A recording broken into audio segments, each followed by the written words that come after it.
On to some of the stuff that you've done in fitness. Mm-hmm. We talked about this earlier on. Hybrid training, running is super popular at the moment. Yep. You ran every day for a month. Yep. What did that do to you? It gave me a lot of respect for runners, especially hybrid runners.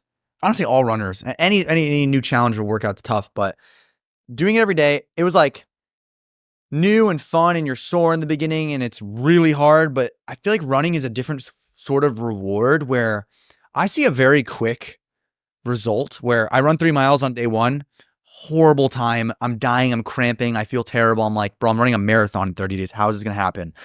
By day 7, I'm like, I can run 3 miles. Then when you go to 6, it's hard again. You got to taper up.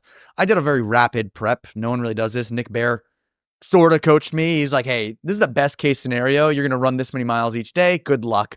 No one should do this. So you started from not being a runner. Yep. And within 30 days did what? Full marathon. Full marathon. Sub 4, baby. How did that feel? The marathon?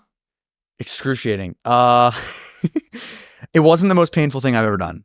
And I'll segue into what it is because you want to hear that.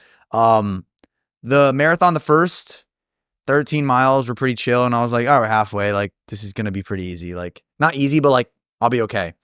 And then I get to mile 15 and I was like, bro, my legs like are just like not cooperating now. Mile 16, I entered the wall, which they call it. It's like a wall.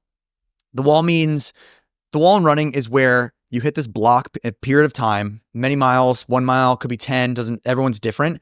And it's the biggest hurdle that you have to get over. It's the same, you're running at the same pace. There's no difference. Nothing has changed.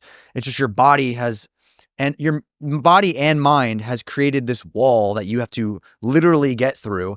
And for me, it was mile 16 to 24. For many people, everyone's like, dude, when you hit mile 20, you're going to hit a wall. You'll get through it. You'll get through it. 20, you'll hit it. 20, you hit it. Bro, 16. And it kept getting drastically worse and worse. And I was like, I have to be leaving the wall soon. I have to be leaving the wall soon. Mile 22. Why am I still in the wall? What is happening? Am I going to die? The longest wall in history. So, and it's probably because I had a very rapid training for it. And at this point, I'm like, my hip flexors feel like they're going to tear off the bone. And I'm very underprepared. 30 days is nowhere near enough. No one should ever do that. Unless you're stupid making a YouTube video. We get to mile 24. I meet an angel of a man. I think his name was Matt. I believe it was Matt. It was like literally like an angel that someone just put right there. And I was like, hey you. And he's like, hey, oh, you're that YouTube guy. He's like, I've seen you. And I was like, can I run with you, please? Because we're through the woods also. So it's kind of like a difficult marathon. They're all hard. And I catch up with him and I look at him, I go, do not slow down. Don't slow down. I'm gonna keep up with you. And then we start getting this pace. And I'm just like, I want to cry already. It's happening. But I stick with him. And then he starts slowing down. And then I pick him up and I'm like, come on, bro, come on. And then a third dude joins us and we're all dying together. And it's like, we've never met each other in our lives. We're all like, you got this, bro. What's your name? Nice to meet you. And we're dying. And we finally make it. And honestly, if I didn't meet Matt at mile 24-ish, I kept like walking, running the last few miles before I met him. And I was like, dude, if I have to walk this, like I have failed so miserably. I'm so mad at myself because I know I can handle the pain. And I kept reminding myself, this is not the hardest thing you've done. The hardest thing I've done, by the way, when I finished the marathon, my fiance was at the end, euphoric feeling, gave her a hug, saw my mom, had my team there, laid on the ground, couldn't get up, couldn't train hamstrings for like 6 weeks. I was going to say, what were the next few days like?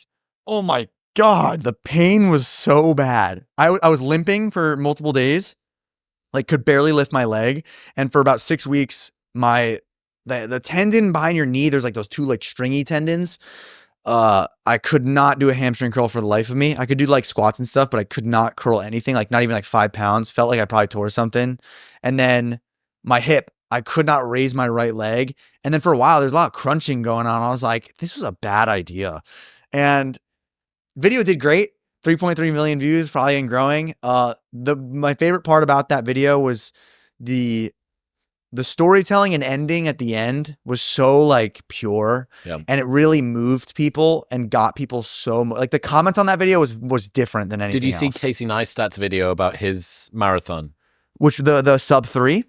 Yes, I saw how it took him like years, Decades, I think. decades. Yeah, I ran yeah. mine 3:53, and I was super happy with that. I was like, what the hell did I just do? Amazing. I'm not gonna lie. I'm an athlete. I played D1 lacrosse. I was very good at sports and stuff. Like being athletic isn't hard for me, but running a marathon is wildly different. Yeah.